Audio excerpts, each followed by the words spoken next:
All right, good morning, everybody.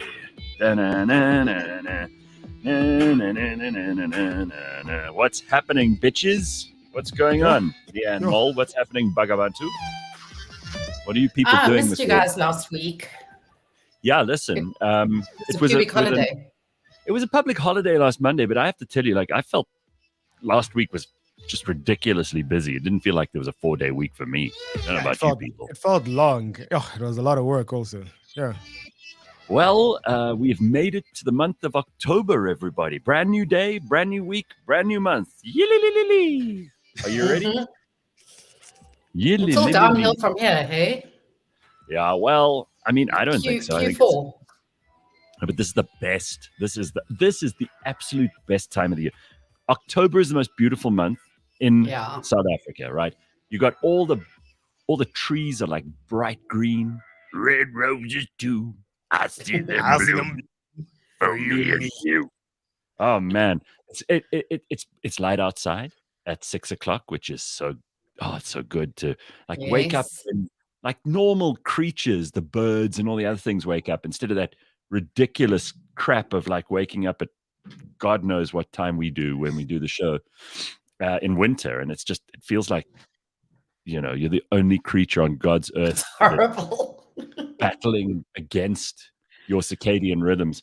Anyway, so we got lots to get to today. First of all, can I just say I am seriously shocked that they found Tupac's killer. Jeez. After how many years? How many years has it been since they found Tupac's killer? So, according to the story, 1996. So, I mean, South Africa was barely a democracy when they shot Tupac, right? And it's taken them. Tupac died before I was born. Let's put it that way. Wow. First of all, that's how young you are, and fuck you, actually. Yeah. And second of all, you know what happened? The police just proved in this situation that they are completely useless, but that they're not going to be useless forever, right? Because they found him eventually. So it's this guy, Dwayne Keffi D. Davis. I'm sorry? Keffi D. Davis. I don't think you're allowed to say that, Gareth. I think we can leave out his middle name. Yeah. K word Davis? No, it's not the K word, you idiots. Keffe. And on one count of murder with a deadly weapon, they indicted him. Tupac Shakur was shot in 1996, a pivotal moment in the history of rap music. 4 times they shot him, this guy did, age 25, in a drive-by attack in Las Vegas. Of course, when they said they'd found Tupac's killer, you can imagine the chaos, because OJ was like, oh my God, it wasn't me. I promise you it wasn't me. I was just playing football at the time. So OJ was like shitting himself because he thought, oh no, they found me again. This time he used the other glove. Oh no, here come the glove does not fit, you shall acquit. The police is coming a second time. And this time I did kill Tupac. I promise you. I might have killed that wife of mine, but I did not kill Tupac. He was already preparing his defense. He's got he was going to get a Kardashian to represent him. What, Robert? Kim, she's the lawyer. Yeah, he's going to get Kim Kardashian to represent him this time. Hello, Kim. This is OJ. I got a problem. Uncle OJ. Oh my God, Uncle OJ. I don't know how we're gonna help you. None of us have law degrees, and my dad is dead. Fuck. Actually, no. So the conspiracy in me, conspiracy theorist in me, says that, okay, fine, this guy killed Tupac, but who got him to kill Tupac? P. Diddy stand up?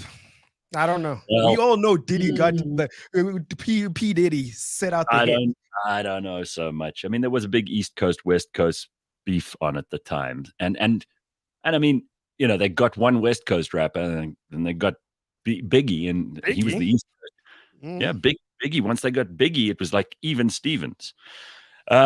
But a lot of people say that Suge Knight might have been involved. A lot of people say that Will Smith, because Jada was in the mix. Will Smith, I'm going to put a hit out on Tupac. And everyone's like, please, shut up. Oh, man. Anyway, I'm glad they found this motherfucker and put him away, all right? We don't need any more rappers being killed by some lunatic. Am I right? Yeah, for sure. The wheels of justice do turn. For Shizzy, man, easy. That's it. The wheels of justice, they do turn. Them turn slowly. That's what they say. Very slowly. How many years is this? 20? Didn't they say 27 something? No, it's 28 years. Yeah, let's put it this way. Like, it's young. I'm 27. It's 20. I think it's 28 years. Jesus. Okay. Well, anyway, so they got the guy, and that's very good news for everybody. And here, you want to see a picture of this son of a bitch who killed? Let me see if I can find you a picture of Dwayne Keffy. No, it's Keith, man. Oh, bullshit! Like, I promise you, I heard it on like Sky or BBC or one of them. It's like Keith, but like Keith. Oh, so like someone who can't say the sound. Yeah. Like those Afrikaans who call me Gareth. They call me Gareth. Gareth. Hello, Gareth. Like with the PH. Gluff. All right. How were your respective weekends, you mongoloids? What did you get up to? Again, another word you can't say, Gareth. You can't call people mongoloids. I saw a public service announcement they had on Instagram showing like an ad, a public service ad that they made in the 1950s about Down syndrome people. And the way they describe, they go, they're not terribly useful. Not much can be gleaned from them except that they have a big problem understanding basic things. And it's like, it's so politically incorrect. But I must see if I can't get it. Because if you see this, you won't believe like how far we've come. If I went back to the 1950s, and I'm not a sensitive person, if I went back to the 1950s, they'd all call me like soft and pathetic and what's wrong with you trying to not hurt people's feelings. I mean, this is a public service announcement made by government about like Down syndrome people. And it's vicious. Leigh-Ann has just left the conversation. Yeah, exactly. She's like, it's vicious. I'm out. Yeah, she's out. She's like, I'm not going to be part of this nonsense. All right. So what did you do this weekend? I relaxed. I finished the game. So I'm a gamer part-time. So yeah. Finished the game? You got to the final boss on the final level? Yes. And it was pretty epic. And this game has been out for a second, right? And I'm like, I've been sleeping on myself. Hey, yeah, it's called Infamous Second Son. Bloody great game. Like, I know, like, okay, you see now. Do you shoot things? I mean, what kind of game is it? No, this guy's like a superhero. And like he gets powers and he discovers he has powers and then he can absorb other people's powers. And then the entire game, it's like he's trying to, because these superhero people are being suppressed. So he's trying to increase their morale and also trying to like stop this evil lady. Because you have a game where you have to increase people's morale? Yeah. Because the decisions you make impact the story. Because if you make bad decisions and not save people and you choose to be selfish, you become a villain. So it's like an entire thing. Yeah. Was this game invented by Dr. Hanan? Probably. You had to make decisions and compartmentalize. Where did you go, Leigh-Ann? You just disappeared. You went offline. Did you have to fart or something? Is there something you want to tell us? I would have just done that anyway. Stayed right where I am. No, I had a connection issue, Lovey. I had to swap ports. Oh, that sounds very rude. I went from the 1983 port to the 1995. All right, listen. I want to tell you what I got up to this weekend. I had a very fun weekend. Yes. I started off on Friday night. I went and met some friends in Pretoria.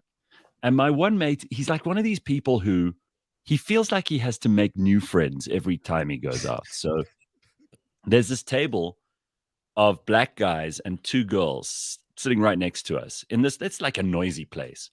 And between my friend and these guys, it's like the noisiest you've ever. I mean, like it was giving me a headache, and I'm chilled. I was having a happy time. I was talking to people. We met some cool. I met this one girl who's like a doctor, and she was talking all about like heart operations. And last week was World Heart Day, as you know, so we had lots to talk about. And then my friend is like, "Come here, you got to meet these people." So we go over there, and this one black dude is also a heart surgeon. So we introduce him to the other heart surgeon, and they start quizzing each other to check if they're actually both heart surgeons, which is hilarious. So you've got, I would have loved that. it was so much. And they're busy talking about bicuspid valves and mitral valves and tricuspid valves, and like the rest of us are pretending we're following, but we're really not. And it was very fun, and ended up having a pretty good night. And then on Saturday, I woke up and went to I didn't wake up and go to the party. I spent the day on Saturday doing bugger all. And then on Saturday night, I went to an 89-year-old birthday party. Oh, goodness me.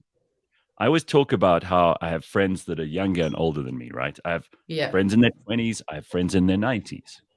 Did you have to buy a gift for this 89-year-old?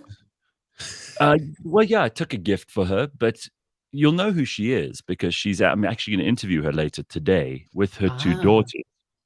Her name is Kate. Oh, I know this. Oh. Kate Turkington turned 89 in September, and she had a big party for, 40, maybe 50 of her close friends and family. And she is just the most remarkable woman. I mean, I've known her for 24 years, and she's one of the most positive people you could ever wish to meet.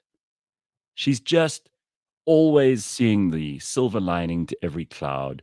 She loves life. She embraces every opportunity. She does all the adventures. She's traveled to the four corners of the earth. And she's just such a lovable human being. And all of these people were gathered there on Saturday night to just celebrate this 89-year-old woman who's just remarkable. So that was fun. And then yesterday, I thought my weekend was over. I thought like Sunday, okay, I'm going to chill. I'm going to do nothing. So I ended up going to the derby in Midrand, where they do the horse jumping, show jump. Yes. Mm-hmm. And everyone in the crowd goes before they jump. Correct. And I saw only the last two rounds because I arrived there late. But the winner was the last one. So I got to see the winner's round, a guy called Ronnie Healy. And I knew Ronnie from ages ago, and it was just really cool to see him win. And then there were all these people there. I saw Miranda Jordan, who she runs Women and Men Against Child Abuse. Terrific human being. And then there were a whole lot of people there that I knew. Ended up having a lot of fun. Went for dinner to a place just up the road, and then obviously the rugby was on. So I ended up having a full weekend. It was like jam-packed. You need a weekend now. 81-year-old birthdays, drunken parties, all of it. A whole lot. That's amazing at your age. What do you mean at his age? The man's a ripe old 50. Pretty good, if you ask me. Just lay on the sofa, played a game. That's Bakh'abantu all weekend. Oh, sorry. I'm seeing a play this week. So, like, give me a break. Oh, wow. Yes. I'm going to a play this week.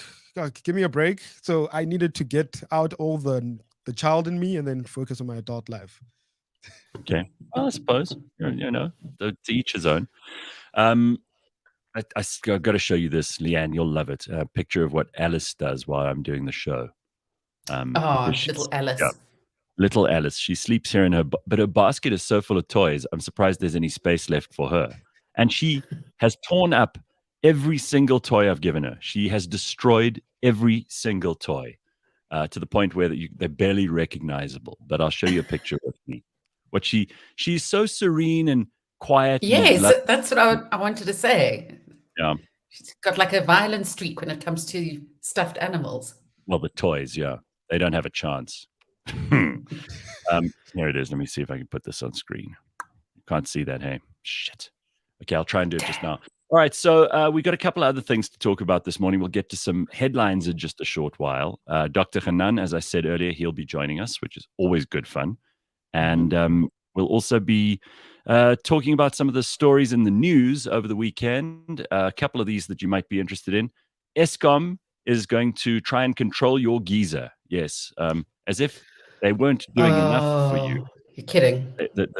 Yes. Oh, no, they're very excited about this. Also, while we're talking about departments of state or parastatals that can't operate a piss up in a brewery, I have a story about how much money the post office owe. They owe so much money that they are now completely insolvent. So get ready for that. That's a great story. And then, just to top it all off this morning, to make you feel good, they may have found Tupac Shakur's killer, but they also decided to let Dudu Mieni get bail.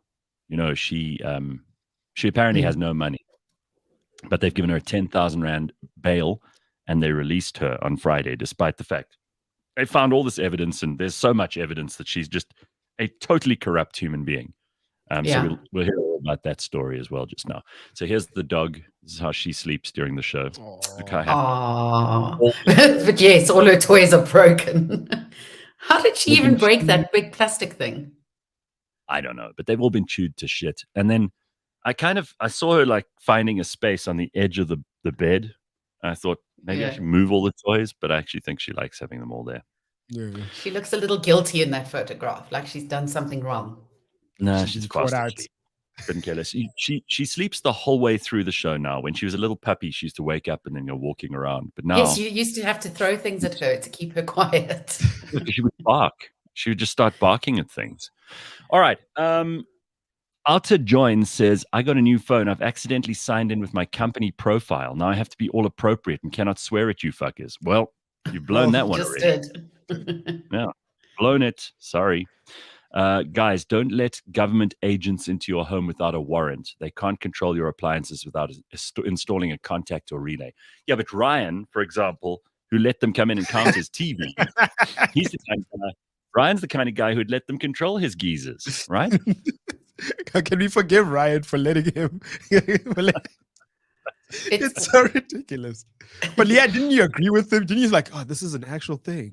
Because I remember you and Ryan said, the TV thing, yes, but not geyser. So since we've had solar installed, my landlord can control my geyser. And so to be helpful, he was turning it off from a certain time to a certain time when I wasn't in need of it, just to save electricity. And now it just does it by itself. It comes on and off when it wants to. So I know the feeling of someone controlling your geyser, and it's really horrible. The moment when you're completely naked and you're just about to get into the shower and the water's not warming up. Or doing washing pots and pans with cold water. No. You know, like that's like bro science, that whole switching on and off your geyser, right? Like, and it saves electricity. This has been proven. Yeah, it's bro science. Yeah, it's bro science. It's better to keep it on. Yeah, it's better to keep it on. And then let's go. What do you know about this? Are you an electrician or something? Yes, in my past life, Gareth, I was an electrician. Oh, if I did, yeah. Hey, tell us what you know. Come on. No, it's physics. It's physics. Like it's like chemistry, whatever, right? But all I know it's science in the sense that it takes more energy. That's where we start. It's physics. It's chemistry. Actually, it's just science. You're doing so well, Professor. You're doing so well. I mean, I'm so blown away. No, you're like Professor Bakh'abantu deGrasse Tyson. Yeah, exactly, right? Everything's connected, like Neil deGrasse Tyson vibes. So anyway, Leigh-Ann, it takes more energy to warm up that first round of geyser water, right? So then you use 5 liters to shower. Okay, cool. Then the geyser now will warm, but we will put back, like 5 more liters, you back at 100, and then it warms it up again. So now you're using less energy all the time. But now every time you switch it off, the water goes cold, and then you use a load of electricity electricity, yeah. That's the official term, Gareth. That's the official scientific term. A poos alert. Okay, all right. This is great. So much of science in Bakh'abantu's description there. I mean, I just don't even know where to start. I'm thinking I should do a master's degree on just what you said. It's like yeah, we should look into this, right? Yeah, you should go where I went. So at least we won against Tonga last night. That's good news, because last week there was such a build-up, and then obviously we screwed up, and You know, a lot of people were very depressed. There are a lot of men. Listen, let's put it this way: there are a lot of women who are thrilled and relieved when we win the rugby, even if they don't care about the rugby, just because they don't have to have glum husbands and boyfriends wandering around, mouth on the floor. Wasn't it a strategy thing though to have lost to Chile? The Boca. Chile. We played Tonga. What are you talking about? No, I mean the last time. Who did we play last time? We played Ireland. Ireland. Sorry, Ireland. It wasn't a strategy. Ireland are ranked number 1 in the world. We're going into the World Cup, so we of course we wanted to beat them. No, we did. I heard that we didn't because it plays well to the pools. Is this physics or chemistry? I'm hoping that somebody comments and agrees with me and then tells us what's actually going on. So I'm not the most reliable guy in sports, Leigh-Ann, but and physics I'm or science. with you. But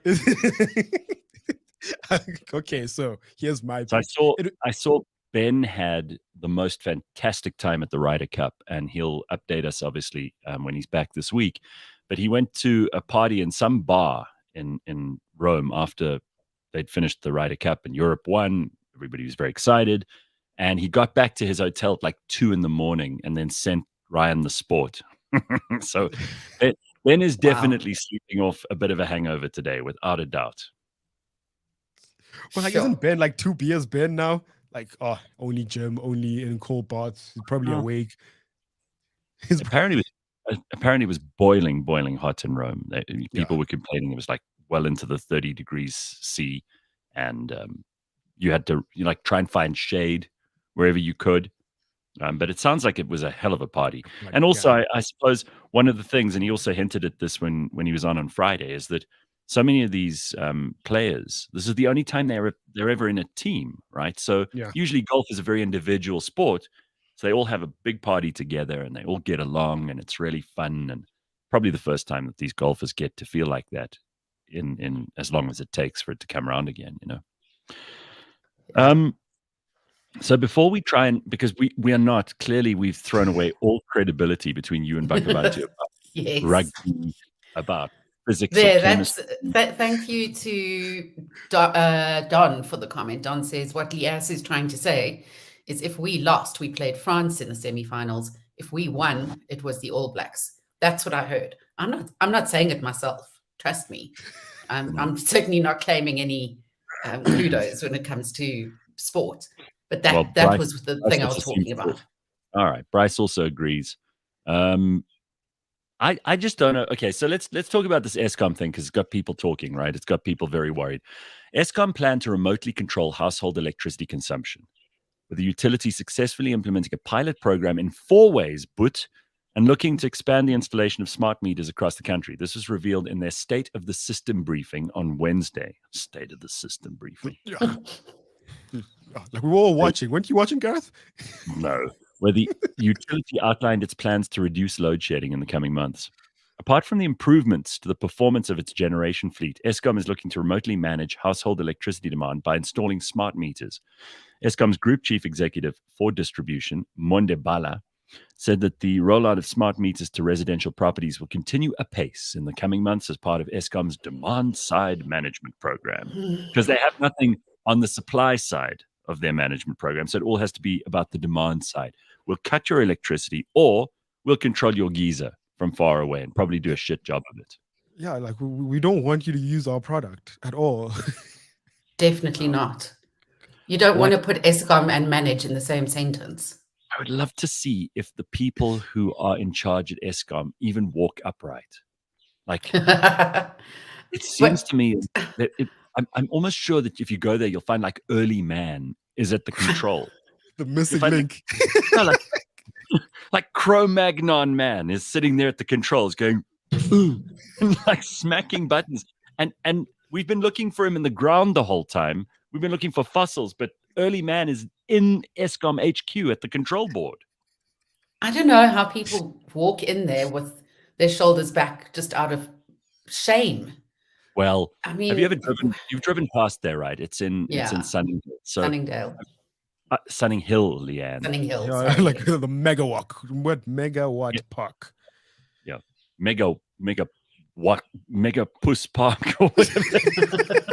Anyway, their gate, the cars that go in there, you can just see the other drivers that drive past when a car turns in. They're like, "We hate you." You can just see this utter hatred being spewed at them, no matter what they do. And if you drive around in a branded Eskom car, I just think you should get hatred everywhere you go, huh? I'd be so ashamed. Tomato up the wazoo and egged. Shameful place to work. All right. So anyway, they can't, as someone said in the comments earlier, unless they come into your house and install the smart meter on your distribution board, they can't actually do anything. So don't let them in. Don't let them in. And they're going to charge you anyway. I mean, I don't know about you, but I'm paying as much for electricity now as I did when they actually supplied electricity back in the days when they could, right? I'm paying more now for less. So it's just unbelievable. I mean, it's like the worst business plan you've ever heard. You pay more for less. No, it should be a jingle, right? Get a choir together to sing like a jingle. The worst run company in the history of mankind. You know, they won prizes in like, I think this was before 2007. We used to win prizes like, oh, this is the beacon, only state company to function so well. And then it just went. Yeah, I mean, we had other countries relying on us. We were definitely a beacon in that regard. They won prizes. They won prizes. Like they got medals. Now they won't even get an attendance medal. That's like when Becky Cele got his medal. Yeah, from She. It's like, you really, like, you've got extra medals lying around if you're giving that. You've got medals to get rid of. You've got like, oh shit, we're gonna run out of these medals are gonna expire soon.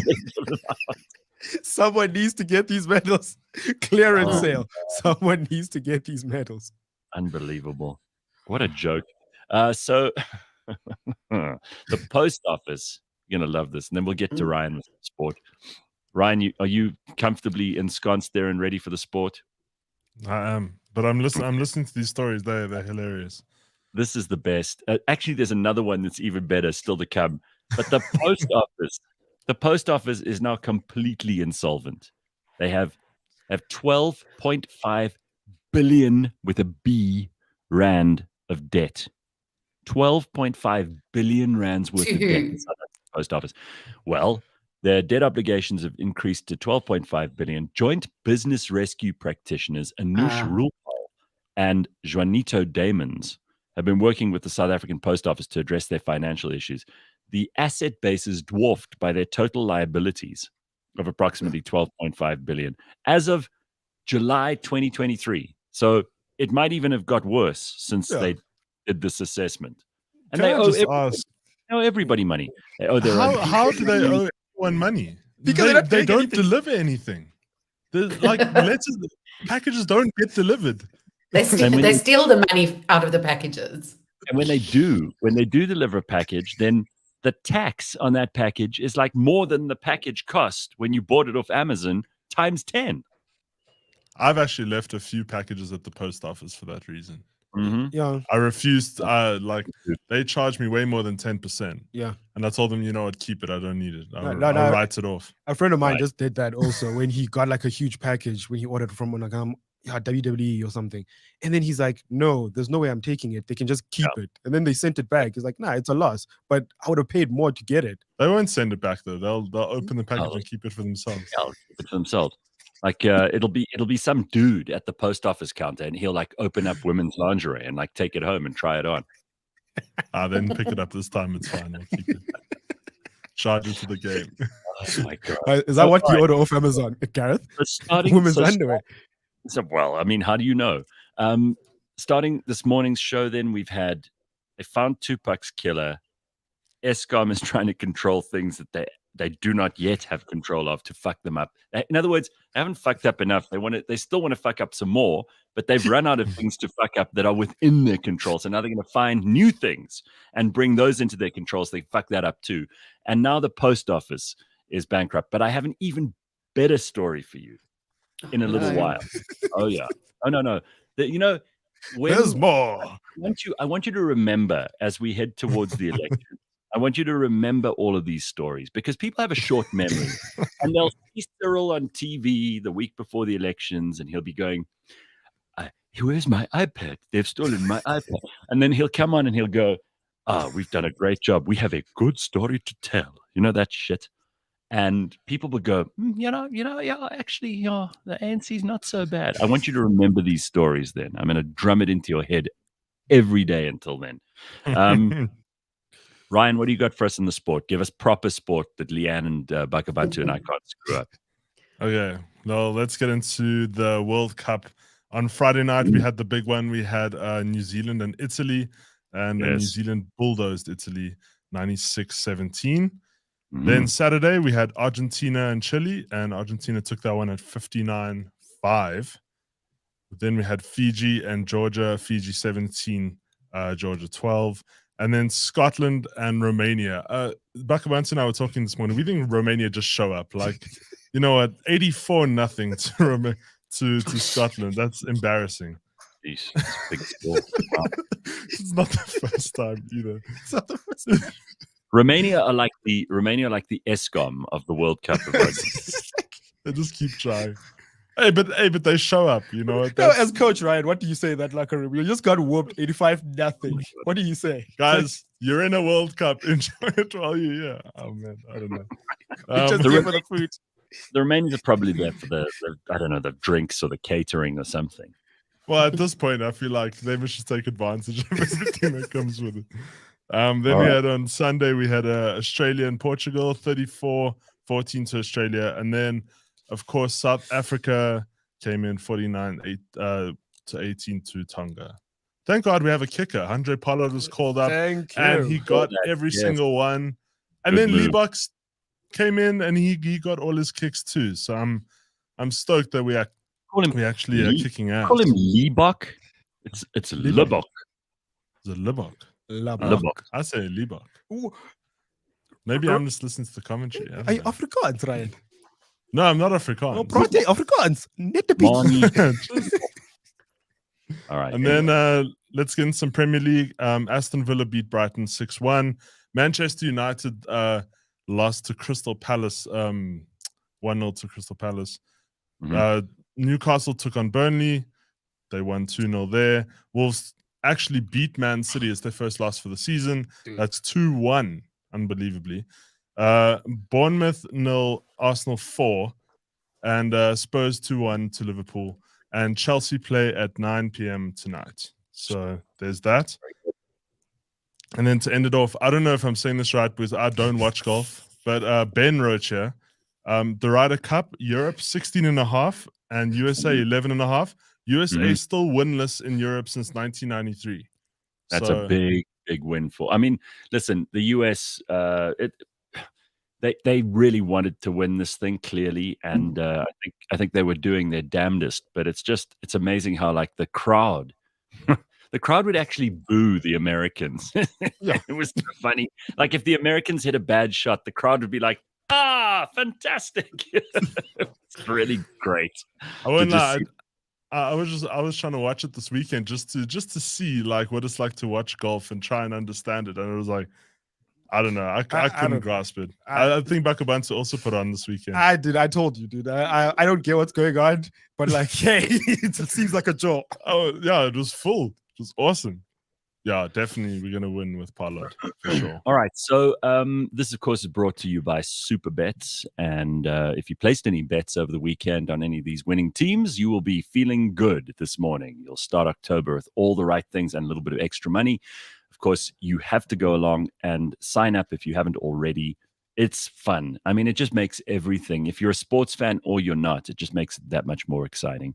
And it's got me back into paying attention to sport, which is an amazing achievement for Superbets. So I've got to give them all the credit. Superbets supports responsible gambling. Strictly no under 18s. Winners know when to stop.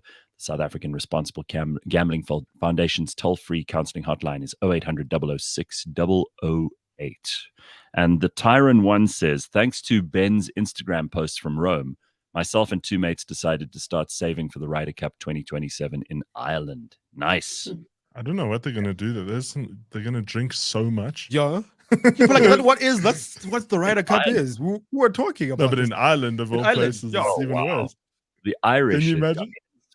There are very few people I'm terrified of in a bar or a like restaurant or a pub or whatever, and the Irish are among them. Those people. Whew, I mean, it's a generalization, right? It's a stereotype. Sure. They're like what? Mashed potatoes and whiskey, huh? It's mashed potatoes and Guinness. I don't know. I was in Dublin, and I walked out of every place feeling so heavy. It was like mashed potatoes and stews and Guinness and more bread. And Wow. that is actually where I had two unfortunate incidents. The one was I went Don't to go ruin Ireland now. We were just saying how nice Ireland was, and you tell us two horrible No, things. they were unfortunate for me. They were actually funny for Ireland. They got free entertainment out of me. My mom, brother, and I went to Ireland and went to Dublin, and the three of us went for a breakfast at a place called the Elephant and Castle, and they kind of had these Swedish-looking benches that you sat on, that all like light wood. We sat on those, and the breakfast nook was really quiet. You could hear people reading their newspapers. You could hear the pages of the newspapers turning.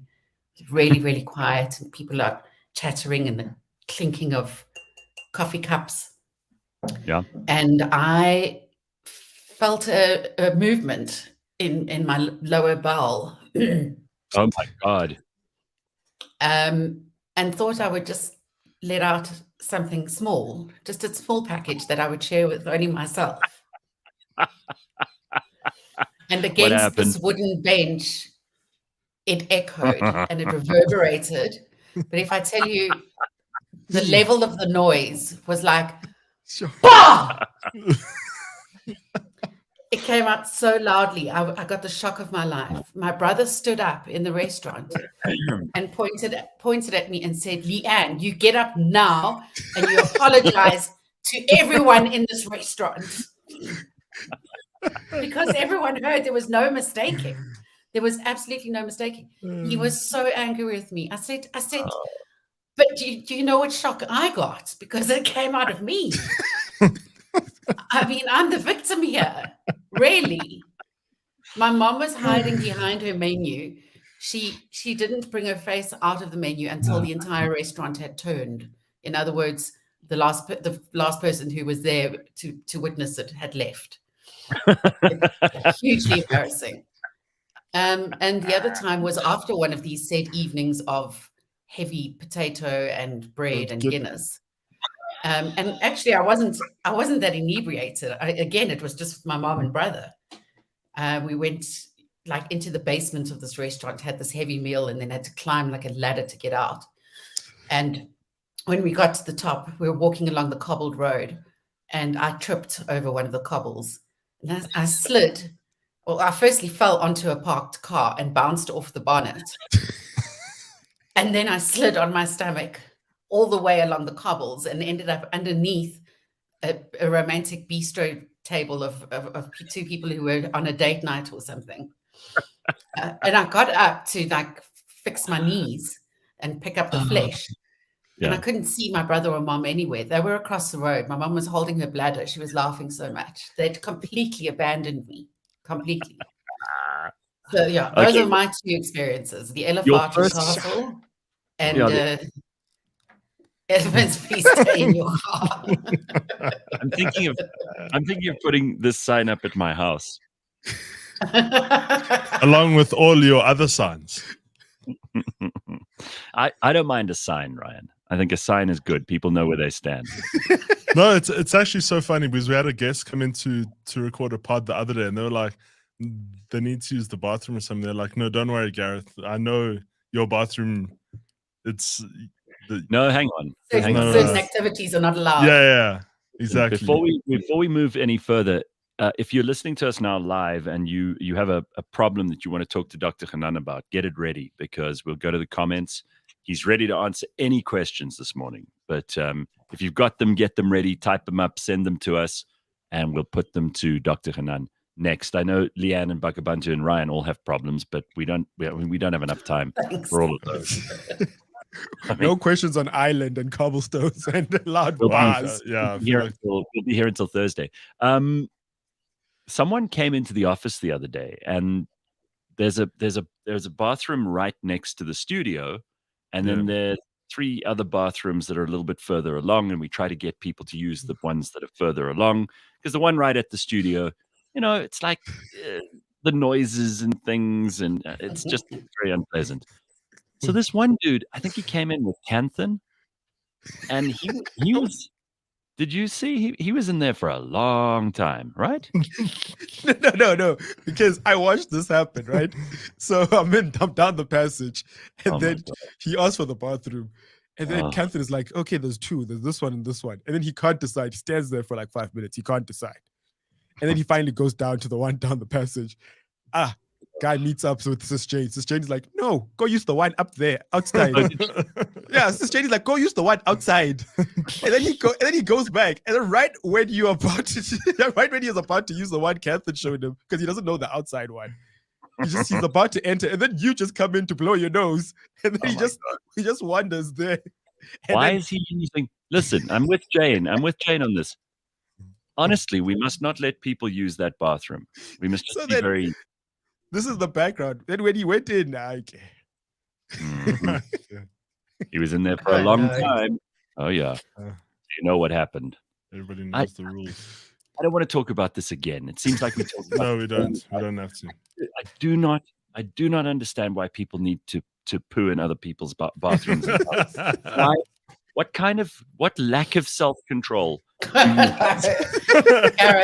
I'm sorry, you and your perfect bowels that are just so, well behaved. It's so disgusting. It's such bad manners to go and.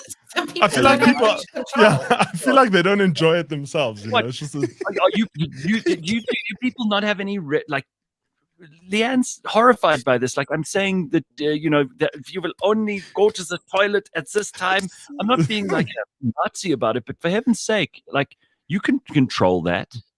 Don't tell me you can't. There's certain things you can't control.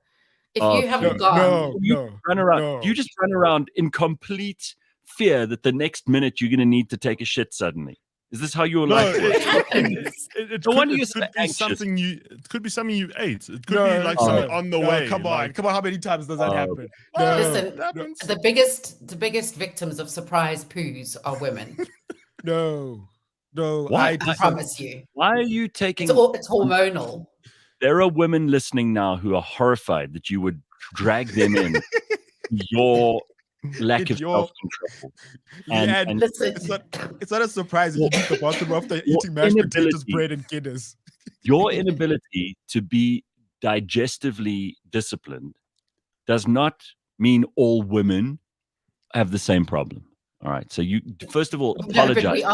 No, we are the victims. Hormonally, we are the victims of. You're making this up. Science. I promise you. So science. Apologize. I want you to say sorry to all the women who you just dragged into this disgraceful stereotype of yours.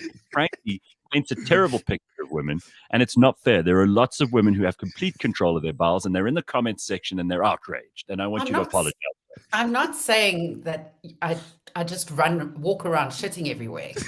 I'm saying it sounds like you're one of those those matriarch elephants who just like you just in the middle of the wherever. Like a hippo, I just scatter my tail as I'm walking.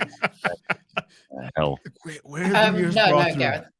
And I'll tell you this much: women shit a lot less than men, but sometimes it's a surprise. This is such an unpleasant conversation. Can we just apologize? Apologize and we'll move on. I'm not apologizing. You wait.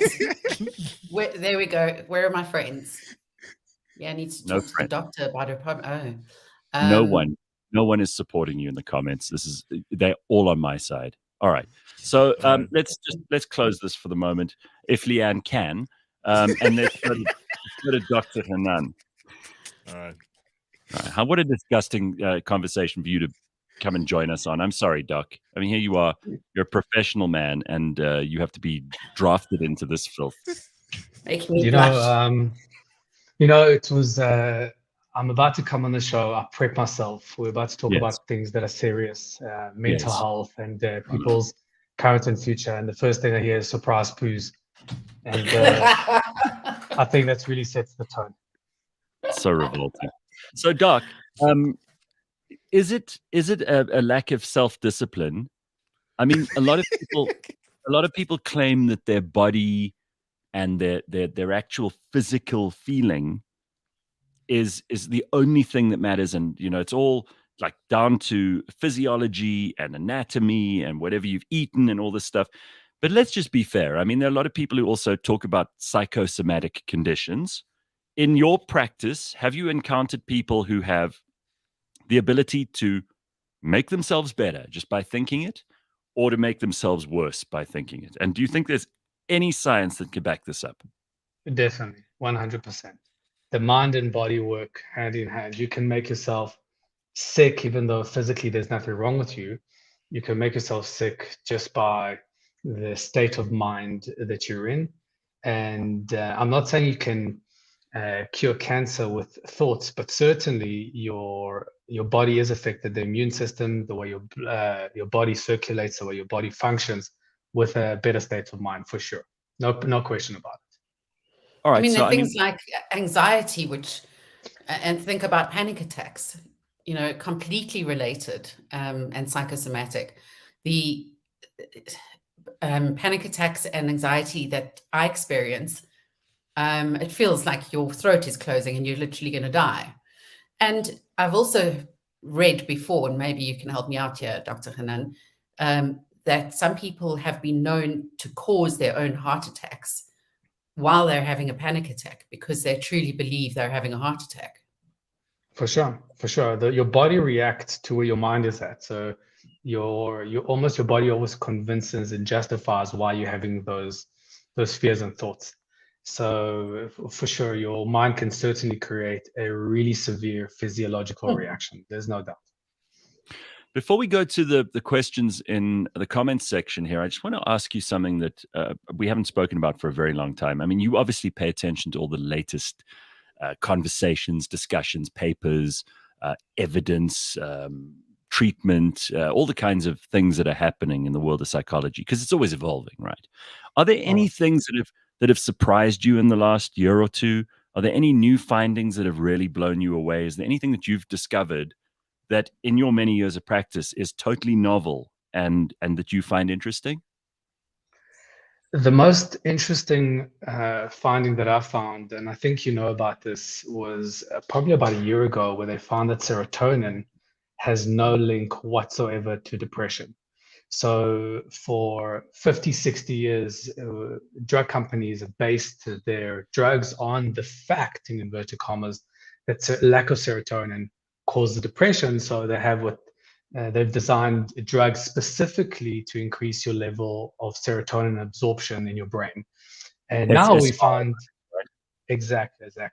So SSRI stands for selective serotonin reuptake inhibitors, which means your brain absorbs more serotonin, which in the theory said, well, more serotonin, happier, less serotonin, less, or more miserable, more sad, which is actually not true, which I've known for a long time, but people choose to ignore it. And even now that the facts are out that serotonin has no bearing on depression, people still continue to take medication that might not have any bearing on their level of mood. So two things come out of this that I'm really pleased you brought this up, because when you say it, you know what you're talking about. I've just heard this by the by, and I try to make sense of it, but obviously I don't have the training that you do and the degrees that you do. But if this is true, and we have no reason to believe that the drug companies that this suddenly occurred to them. They basically were fleecing people for money for 100 years. I mean, it's criminal.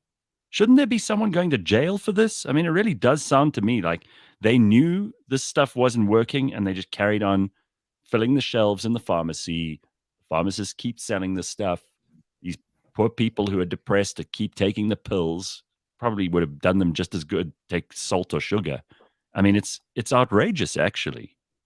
Yeah. There's no question that drug companies do a lot of good work. I mean, the medical fraternity and the drug company spends hundreds of millions of dollars every year doing some really well-deserved research that saves people's lives. There's no question. But at the end of the day, it's a business. And think about, I mean, just type on Google COVID and vaccines and see what comes up and what the drug companies have done. Oh yeah.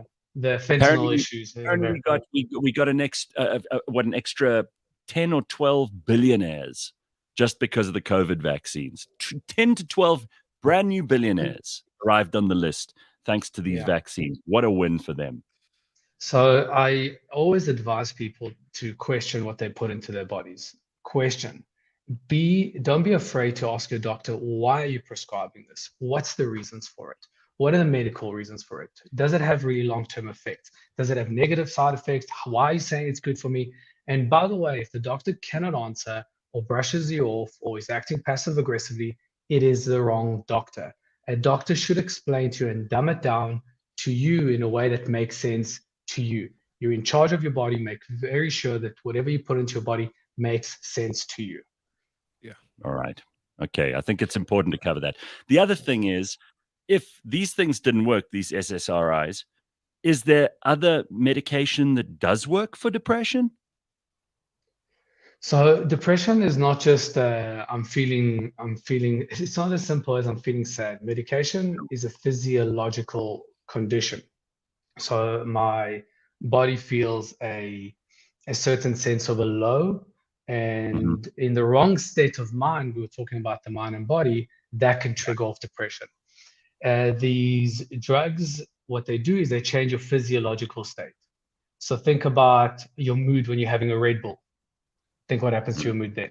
Think about your mood when you're having any form of a stimulant, or what happens to your depression. It lifts. So there are many medications that change your mood, but listen, there's nothing beats diet, exercise, and sleep. Now, I'm not suggesting that's for everyone, but listen to me. If you want to feel better, look after your body. Mental health conditions are related to your physiological state. And if you can work on your physiological state by diet, exercise, and sleep, start there. Don't be lazy. You will see the immediate and the clinical improvement that you'll develop through those exercises. I like it. All right, that's helpful information. Okay, you two, you've got loads of mental health problems. Go, you're on. Dr. Hanan is yours for the next 2 minutes. I'd like to ask, if SSRIs are not doing their job, what are they doing if you're still taking them? Yeah, are they doing any harm? Well, we don't know. We're not sure. But what it does do, so SSRIs works for 30% of the cases. But so does cocaine, and so does Red Bull, and so does a great diet. That's why I take all three equally. At the same time. In equal amounts. So no wonder you SSRIs, all over the place. SSRIs change your neurophysiological state. So of course, as I said, if you're depressed and I immerse you in an ice bath, guess what's going to happen to your depression? If you're depressed, then definitely, of course, because we change your physiological state. If you're depressed and I give you 3 shots of caffeine, or I give you an energy drink, what happens to your depression? It lifts. Why? Because we change your physiological state. So all these drugs, I mean, they call it anti-anxiety or antidepressants, but it's actually the wrong term to use. They should call it changing your physiology medication, because that's what it does. You know, people think that stuff makes us feel happy or sad. Nothing makes us feel happy or sad. It's our bodies that change our mental state. So, for example, you'll say Red Bull gives me a panic attack. No, it doesn't. Red Bull changes your physiological state. Your headspace creates a panic attack. Oh, I don't drink coffee because coffee makes me anxious. No, it doesn't. Coffee changes your physiological state. Your mental state creating the panic. Oh, I don't smoke weed. Weed makes me feel depressed. No, it doesn't. Weed changes your physiological state. Your mental space creates that depression. So all these medication, what they do is they change your physiological state. And if your body goes from green to yellow, obviously your mood will be very different. Right. And I mean, the other thing is that these, a lot of SSRIs can be difficult to come off of because of a physiological state, which is for me, for example, I experienced these like electric shocks when I was trying to come off of the medication, so badly that you end up rather staying on it because you don't want to go through that withdrawal. Withdrawals are difficult. What's going on with you? You're like a battery that's discharging. No, it's a thing. It's a thing. I promise you. I think we need a complete overhaul of Leigh-Ann's systems. I mean, we just need to go in and like Listen, I started with the hips. I'm getting there. Exactly. We're getting there. Like hip, next thing, we just move up to the brain. Yeah. Yeah. We should do like a 12-week Leigh-Ann makeover. Oh my god. Oh my gosh. It's going to take longer than that, Doc. I'm terribly sorry. You'd be surprised. December's coming. You'd be surprised. You don't have the time, and we don't have the.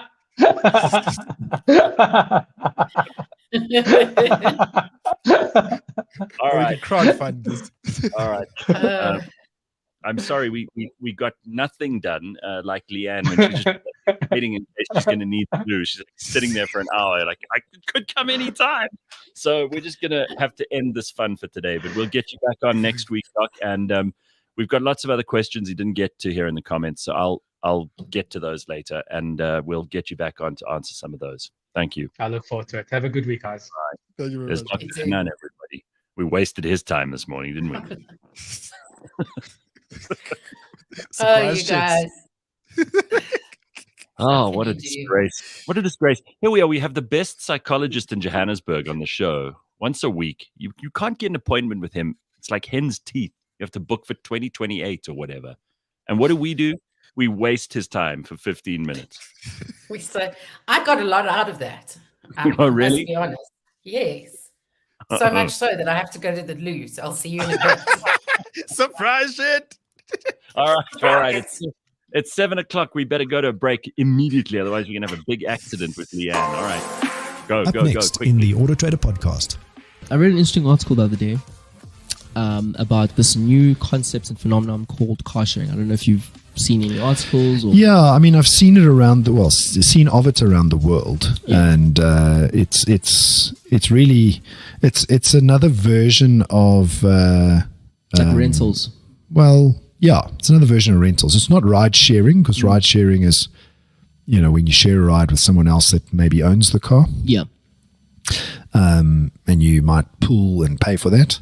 But this is a case of your car standing for most of the day. You're in the office and you park it outside, and somebody else comes and they're able to rent it from you. Exactly that. Catch us every Monday at 9 a.m. on YouTube and on autotrader.co.za.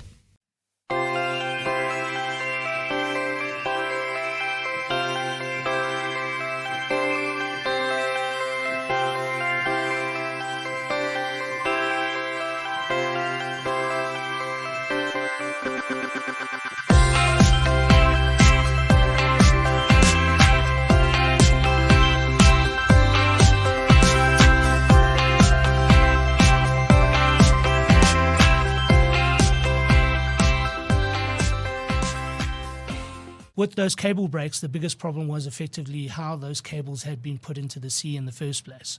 So, for example, SAT3, you've got 2002, I think the knowledge there in terms of laying cables was rather slim. So let's be fair on it. So we give the guys kudos where we can, right? So they laid it about 400 kilometers offshore from Africa. Along the coast there. And Wax kind of followed suit very similarly that way. It's only been later that we found out that the Congo River has got quite a long, or should I say, very strong flow. And what happens is when there's a lot of rain, the flow, from the river comes into the sea, and it actually pushes the rocks and boulders on the seashore. No ways. Yeah, and those boulders actually effectively snag the cable and they break the cable. And so what you're saying is 400 kilometers is not far enough or It not deep wasn't enough. far enough, yeah. So like I said, the guys didn't know that then. Now we do. So for example, with Equiano, we've laid Equiano about 1,000 kilometers, 1,200 kilometers offshore. So it doesn't get affected so much from that, push from the water effectively. Thanks for listening to Unbundled, brought to you by Catalytic, a series that aims to demystify technology so that you can make smarter decisions for your business. Remember that you can listen to all of the episodes on the Cliff Central app or website, and for added convenience, you can subscribe on Apple, Spotify, Google, or wherever you listen. And if you're looking for help with communications tools in your business, please visit catalytic.co.za. I love that. Busy explaining how those cables work that bring us the internet. I mean, that is fascinating stuff. I didn't realize that the Congo River has such a strong outflow into the Atlantic that it disrupts the cables that are laid on the floor of the ocean. I mean, that blows my mind. You see, we'll discover interesting things listening to all these shows, and that's Yaku's show, Unbundled, which is, of course, brought to you by Catalytic. They can also solve all of your internet problems and your cloud storage problems. You just need to go along and visit them. But go and listen to the podcast, and you'll find out a whole lot more. It is Monday morning, 2nd of October, and we have loads of stuff to get to. I know Leigh-Ann wants to talk about this, but we already kind of covered the coke binging pilot who flew. He didn't fly the plane, but he got into trouble because they found out about his cocaine binge here in Johannesburg. He was fired. He's probably gonna, he's got a wife and kids back home. They're gonna probably want to have nothing to do with him. I'm just blown away that Joburg is so much fun. Like, Joburg is the place, clearly, for a pilot who's after a good time. Who knew? Yeah, and he looks like this really sweet, innocent guy. But he let rip at Tiger's Milk in Melrose Arch. But apparently the establishment has actually taken steps now to look out for pilots. So apparently the pilots from all the airlines stay in the hotels that are nearby at the restaurant. And the bouncers have now been told to be on high alert, specifically for BA staff. One of the waiters there said what Beaton did was risky. Bouncers have now been told to watch out for BA crew. Apparently, the airline staff go in every night at 11 p.m. and then drink until the bar closes because they all stay nearby. But then they fly the next day. But here's a question. So we're gonna curb the pilots and not the cocaine. So like the cocaine can keep on flowing. This guy, he spoiled it for everyone. Yeah, he ruined it. Nice. All right. Well, we have a story which I can't wait to tell you this story. This is so much fun. So Bakh'abantu found this, and this makes me laugh because, we talked about the post office and Eskom, what a disaster they are. But this is the best.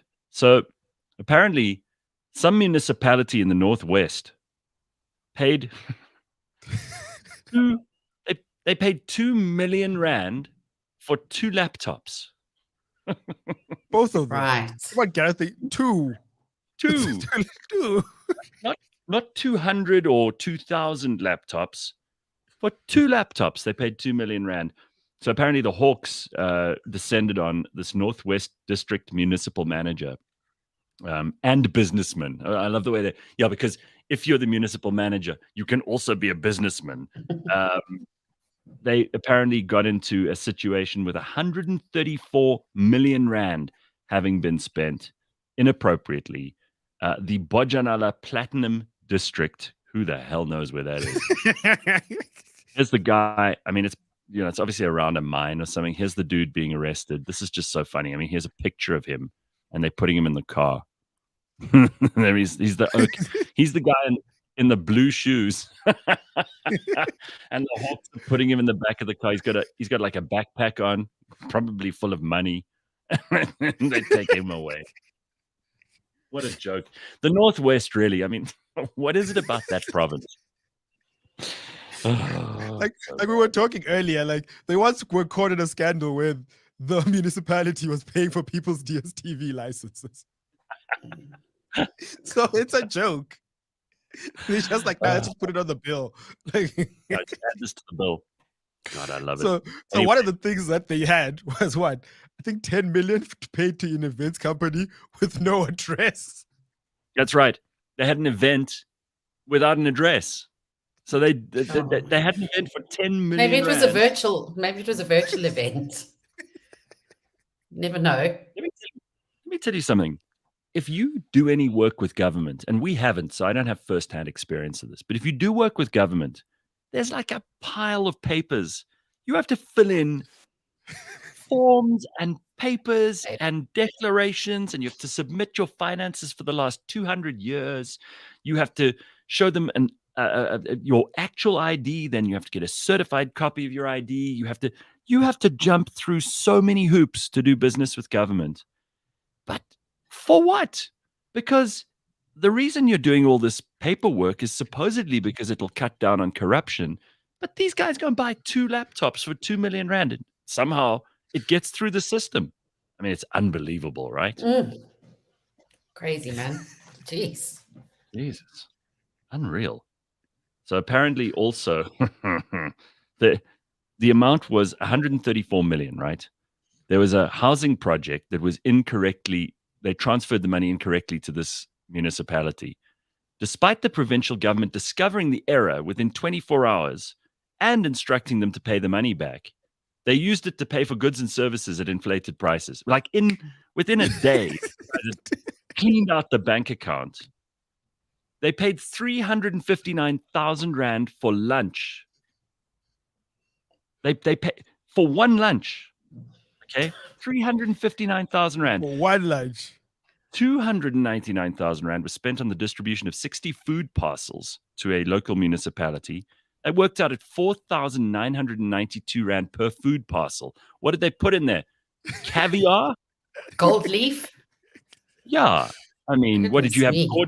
Did Gordon Ramsay like drizzle balsamic glaze over everything? 4,000 rand for each food package. This is just unbelievable.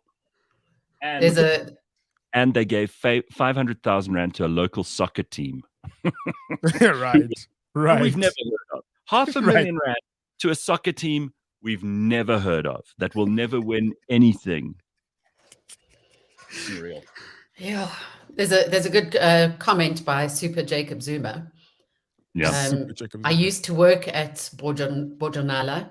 They built a hospital and kept it closed while the community used a clinic building that was donated by a Sangoma.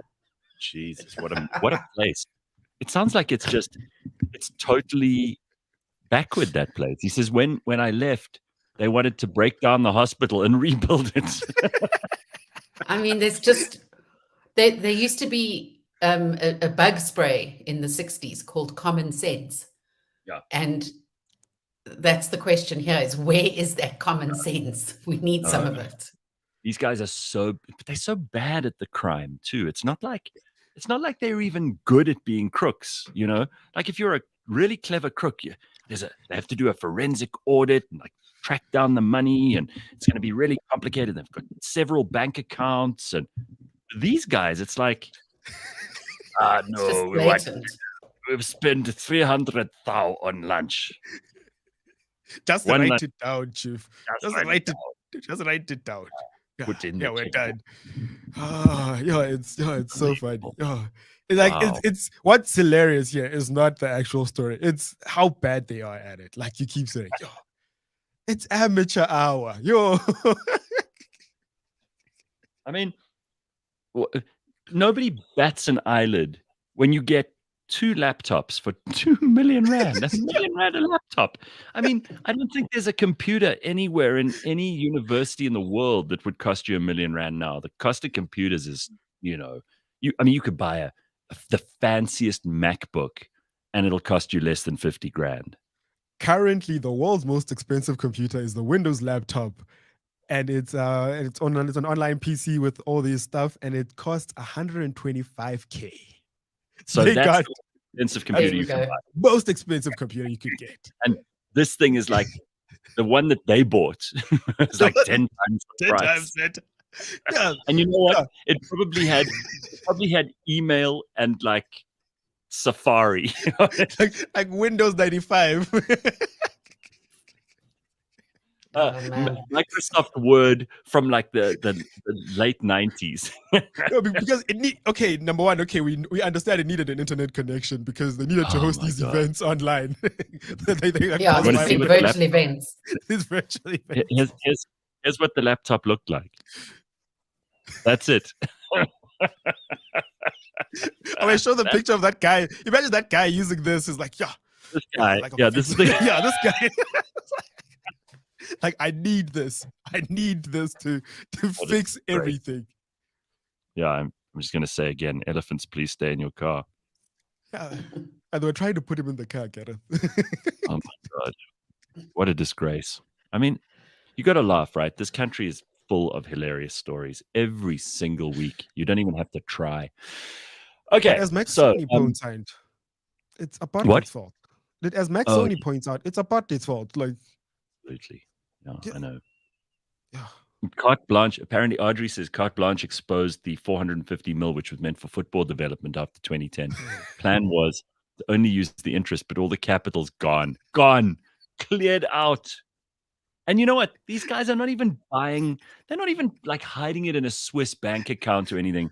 They're buying like shoes and alcohol and TVs. Like, you know, We should send the guy to go count them. like, let's just say best case scenario is one of these dudes in this Bojanana municipality. Let's say he stole the money and he gave every one of his friends and family 20,000 Rand or whatever, and they could upgrade their house or buy a fridge or like, service their car or something useful. Then you'd feel, okay, well, he's still a crook. He still needs to go to jail, but you wouldn't be as pissed off because you think, well, the money eventually trickled down to some people who probably really needed it. But it's never like that. He'll go and buy fancy clothes and a TV and maybe have a trip overseas or something. Yeah, But it's like the overseas trips and the hotels. but it's like conspicuous consumption. A watch. He'll go buy like Completely blatant.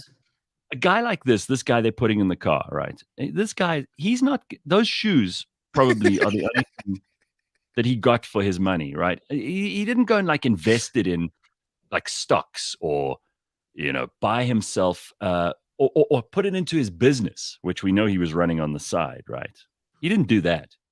He just took it and spent it. He couldn't help himself. He's like, I need to buy some blue shoes. I'm going to get these ones. Son of a bitch. It's just unbelievable. Anyway. All right. So a couple of other things that are going on. The art world. Now, this is interesting because I was listening to a podcast the other day about forgeries.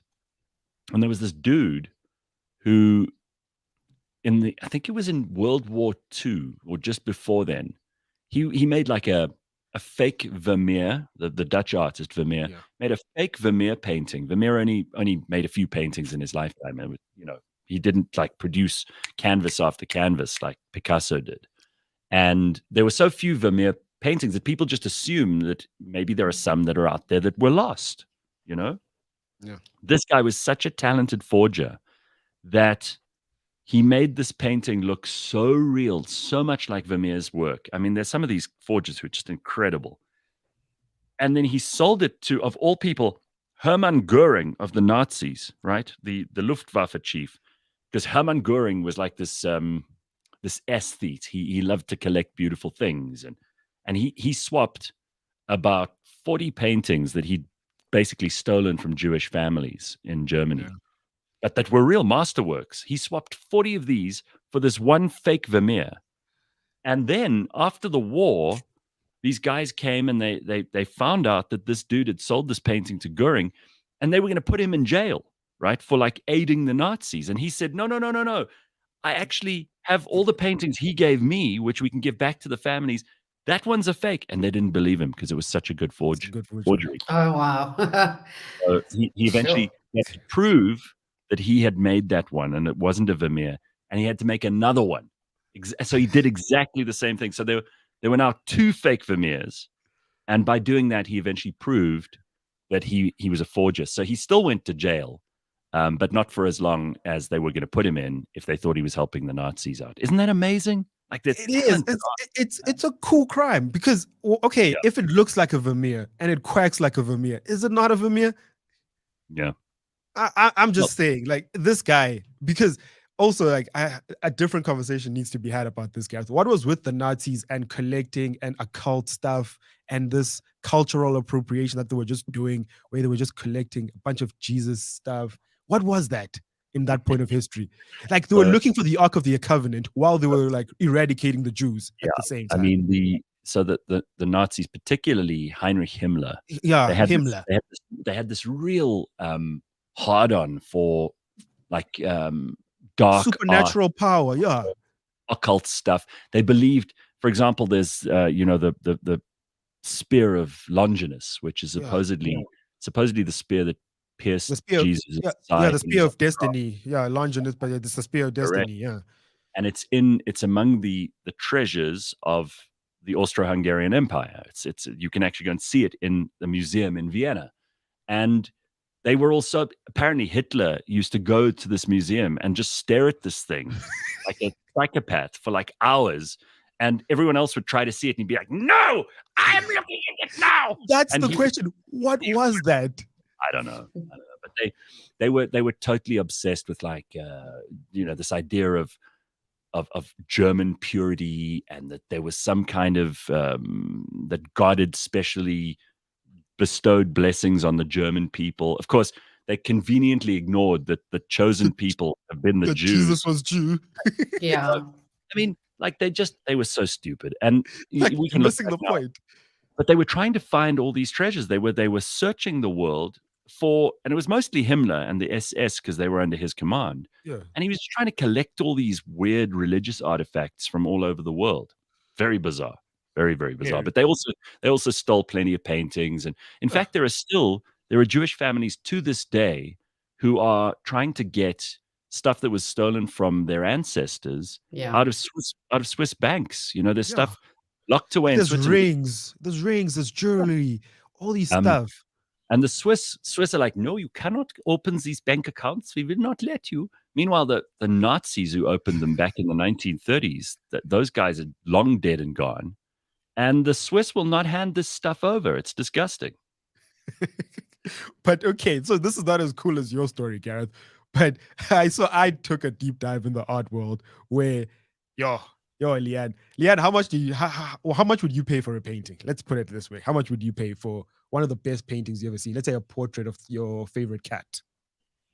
It wouldn't be a cat's portrait, I promise you that.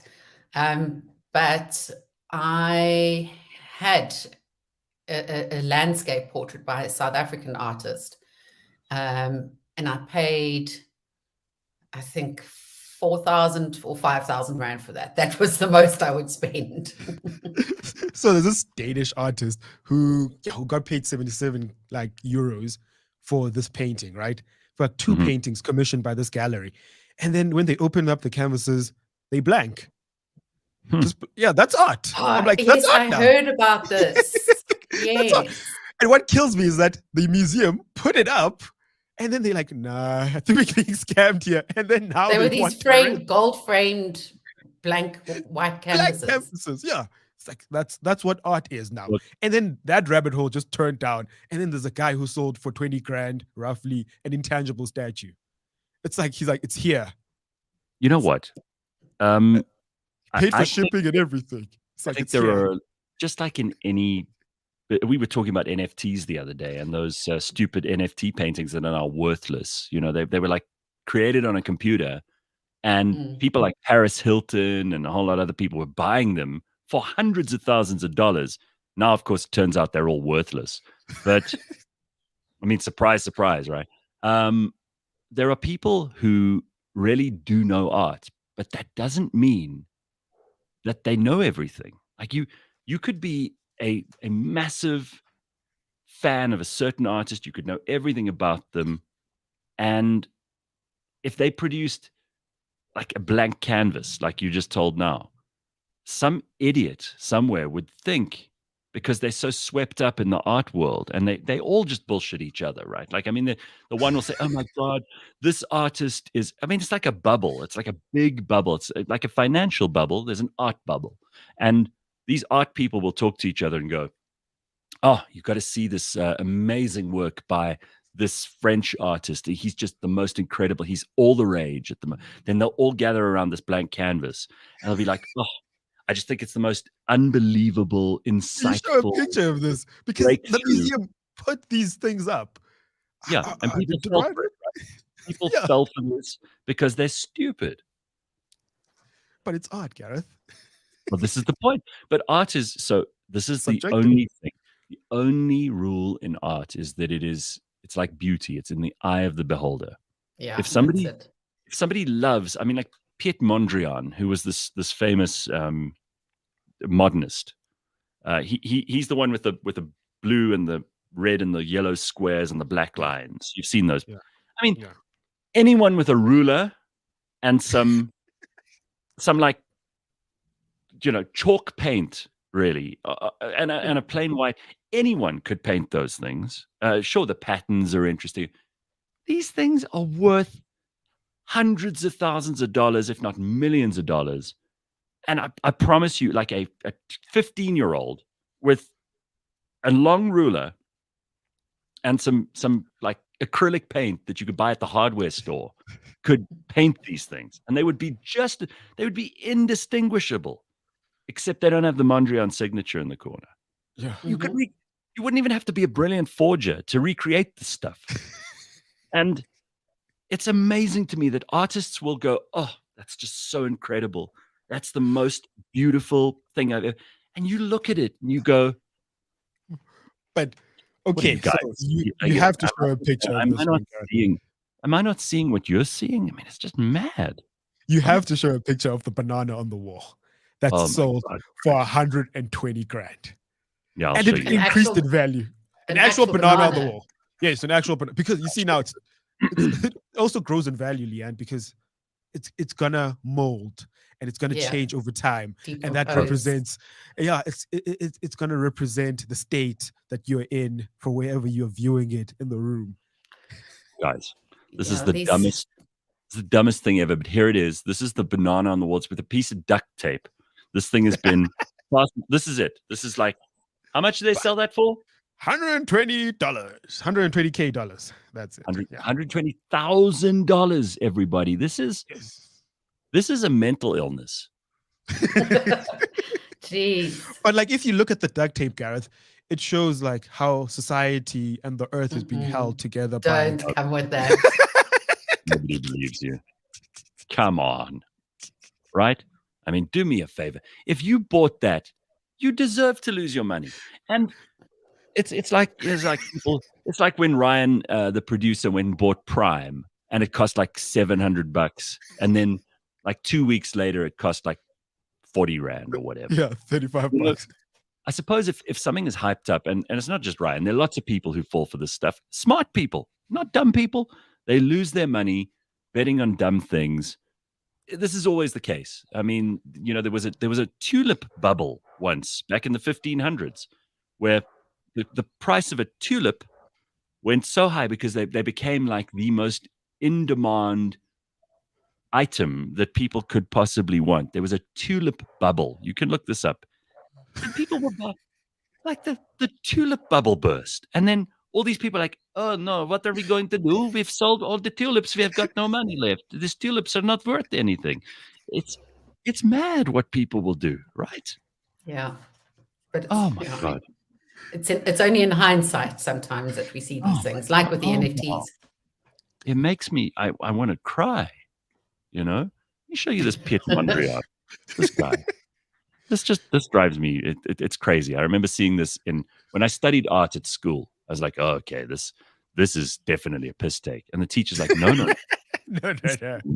This is an amazing work of art. This is something that you just don't You're You stupid. don't understand it. You Yeah. you don't appreciate this.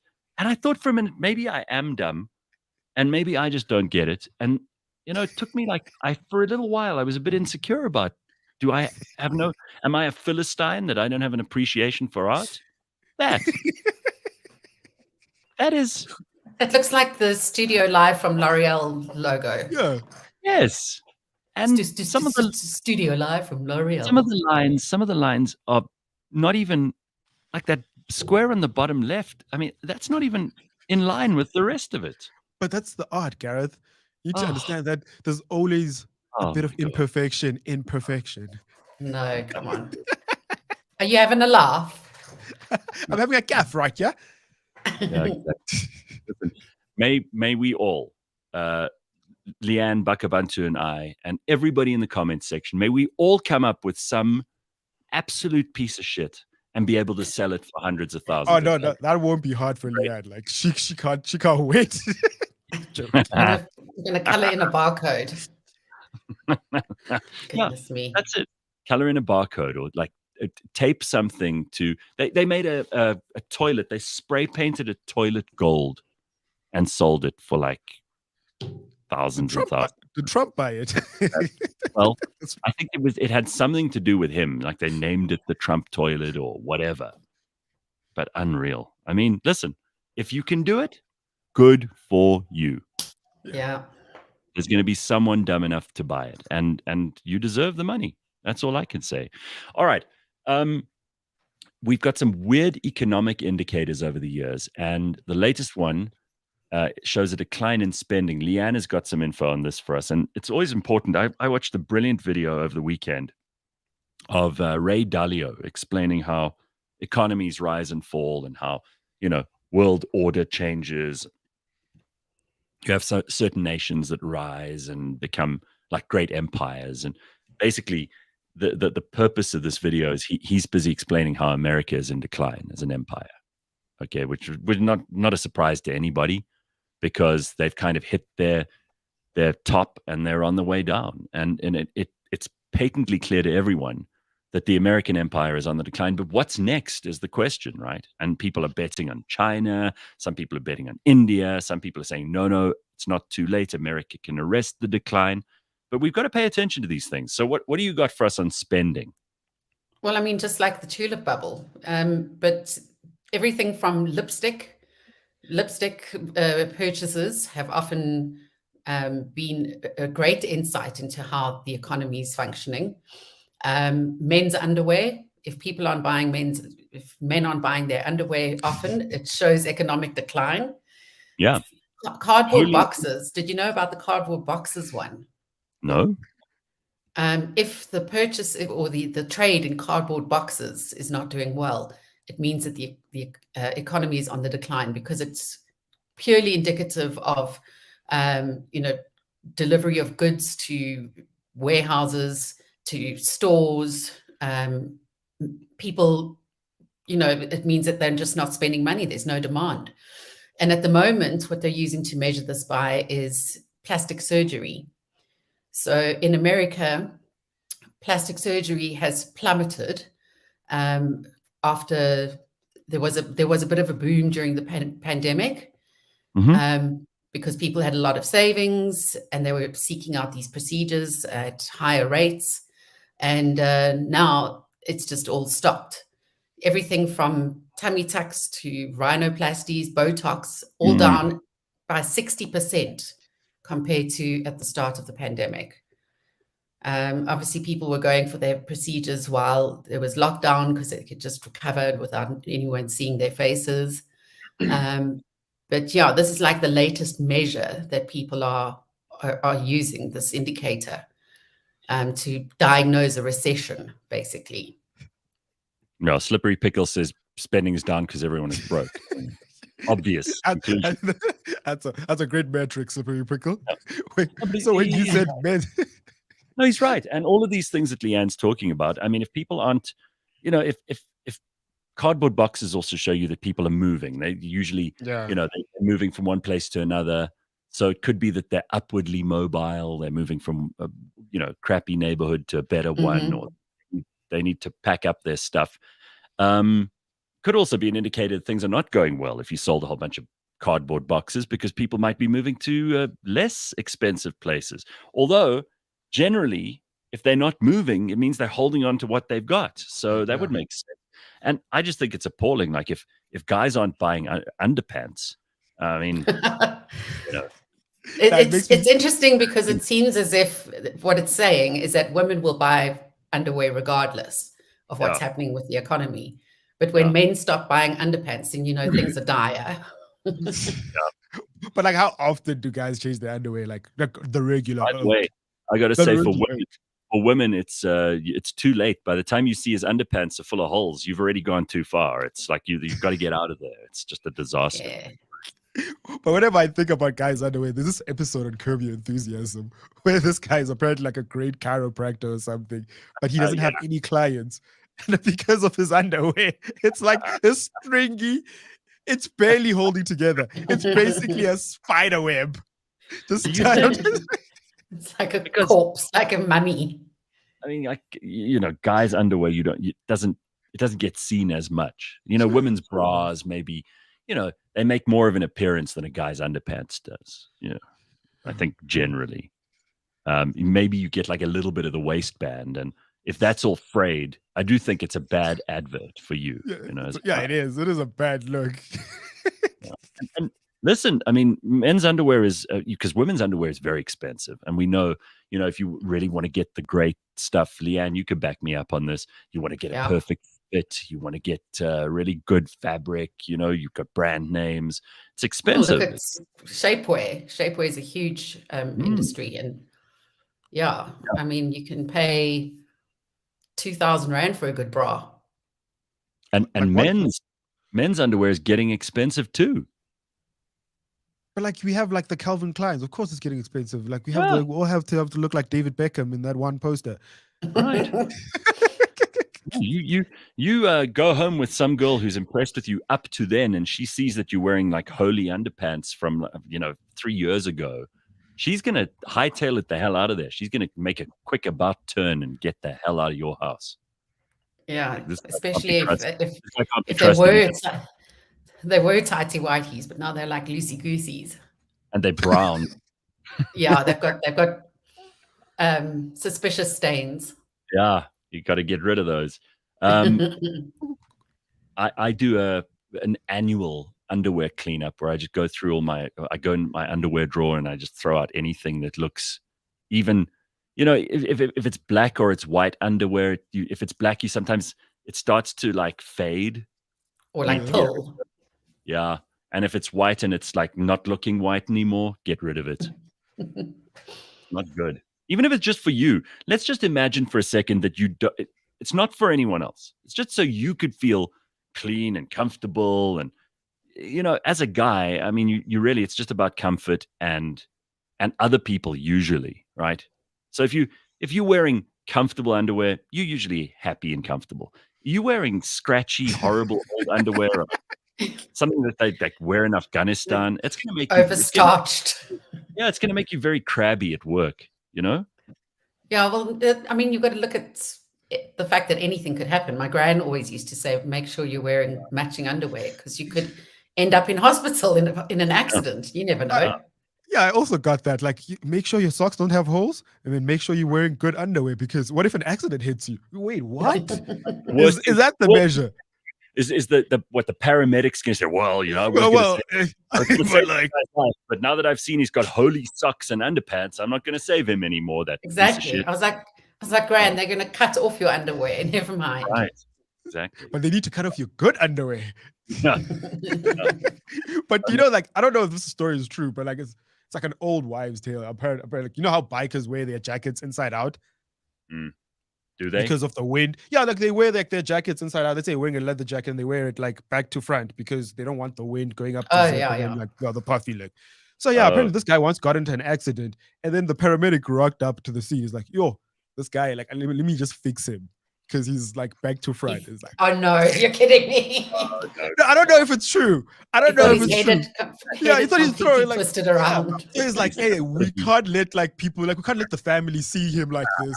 So it's like, let me just correct this very quickly. Oh, that's got to be a bullshit story. That's got to be like an It has to be. Well, you don't know. I need to research this actually. Yeah. So scientists have designed a drug, and apparently this is really good news for fat and lazy people. So listen up, everybody. We're all in this category sometimes. Go on. Throw up the sign. Yeah, exactly. No, I'm very excited about this. So anything for fat and lazy people. So this new drug that they've designed is it boosts the metabolism and it helps muscle gain and weight loss in mice at the moment. So there are a lot of little fat mice running around that scientists have made fat. I'll take it. I'm one of those people who, so there might be something terrible there and it might give me, like, I don't know, early onset dementia or whatever. But if it can help me lose weight and put on muscle and I'll feel better in the short term, I'm like the guy who's lining up for the test, for the trials, right? Well, the thing is, you're completely right. And by mentioning dementia specifically, when you are overweight, when you're not physically active, you are going to be at risk for stress, depression, dementia, early onset dementia, cardiovascular conditions, diabetes, cancer. So the risks, I mean, come on, this is like definitely get into the queue. Well, you heard what Dr. Hanan said. If you've got a healthy body, it's much easier to have a healthy mind. But like, aren't you doing the wrong thing now by medicating instead of going to the gym? No, so because the drug, here, let me read this to you, is part of a proposed class of treatments known as exercise mimetics, which imitate the physiological adaptations associated with physical activities. So basically, when your heart rate increases, when you start to burn more calories, you start to burn fats. This is what happens when you take this medication. You don't have to do anything. Your body creates more oxygen, more energy. I'm calling bullshit on this because if you want to grow muscle, you have to tear muscle. You have micro tears, right? Like what you actually doing when you use weights in the gym, for example, is you are doing tiny little tears in your muscle, and then it repairs bigger and stronger. Yes, but this isn't about building muscle. This is about losing. Then you lied. You weight. You lied. You said we would. You said this was the lose fat, build. Yeah. Well, okay. This is what happened with the mice. The mice in the trial gained 10 times less fat, losing 12% of their body weight compared to the control group. They used more energy just living. Okay. So obviously we're going to need more research on this, and human trials have to start. Bring but you're ready for it now. You'll take it. You'll take it. I'm in my 40s. I can afford to lose 10 years at the end. Yeah, like with ice or just neat. How do you want it? Yeah. just mainline it straight into me, and let's see what happens. Yeah, no, I'm up for that as well. Trust me. No. But like, I also call bullshit on the story, Leigh-Ann. You can't medicate stuff and then listen. These are scientists from the prestigious city of Florida in the US. You know, like the science of the show is very shaky. Hey, yeah. Please, after Dr. left the chat, people were taking the vaccine and they didn't know what the hell was in it. Everyone talk about mice. People were like, they were like lemmings. They just went straight up to the counter. Please give me the vaccine. And they come on, Gareth, you got 3 of those. Did you get 2? I got the 2 Pfizers, and I feel like a moron for it. Are you joking? I won't do that again. Anyway, Dexter says, and the problem with all the drugs is that it increases the heart rate, putting you at risk of heart attacks. And we discussed this. If you didn't listen to it on Friday, we had a really interesting discussion. It was like almost an hour with the guy he's one of South Africa's most famous heart surgeons. He's one of the best in the country, knows so much about this subject. Don't take my word for it. Take a listen to the podcast. You'll find it on cliffcentral.com. But Dexter's making a good point here. I'd still give it a go. If it can work on fat little mice, Can work on fat little me. I'm still waiting for them. You know what I want is the smart drugs that they had in that movie, that Limitless movie. Limitless movie. That Brendan Also- Cooper movie. I want that, where you suddenly your brain goes into like overdrive and you can see things in 3D and like numbers suddenly make perfect sense. You pick up patterns that no one Isn't else that can. mushrooms? Shit. Listen, mushrooms did that. I promise you I'd be Isn't that like ayahuasca? I like. Oh no, come on. We want the limitless drugs. We want the ones that make you super, super smart. And I think in that movie, didn't they also, there was some sting in the tail, like these drugs like killed you off very quickly or something. Yeah, you basically run your life through. It was called what, NZT. Yeah, so but I'd also take 10 good years instead of like 20 crap years. Yeah. Yeah, I don't know. I mean, these are the things that we have to figure out, right? I mean, there are people who are in the gym this morning doing the work, making sure that they're ready for summer. Good for them. There are other people who are sitting on their asses or lying down. They're not going to do anything that's even slightly exerting of themselves today. You decide. You decide what you want to be. But sometimes we don't need these miracle drugs. It just takes you having to actually build it the hard way. It's like character. Put down the mashed potato and Guinness. Yeah. Right. Put down the fork and go to the gym. And character's the same. You have to go through hardship. Life has to be a bit uncomfortable. You have to suffer a little bit to develop character and personality. Otherwise, you just end up being a bit of a like one-dimensional person. So that is our use of wisdom this morning. The limited scope of the wisdom that you're going to get from this show. That's it. Yeah, it's like when you used up all your words. That's it. Right. So like the rabbit hole you just opened up about the gym, Gareth, is like got people like Derek Barker saying low carb intermittent fasting. Like, yeah, that's the way. Boy, like you start getting all this advice. I'm counting down the seconds until the CrossFitters join this conversation. Yeah, like CrossFit, like a CrossFit cult. Yeah, what's another one? Like Herbalife. Yeah, this will help you. Oh, guys. Oh, but like what you were pitching, Leigh-Ann, about this, like you just sit on your couch and you lose fat and you gain muscle. Sounds like those Verimark ads. Remember those Verimark ads where you had like a waist belt?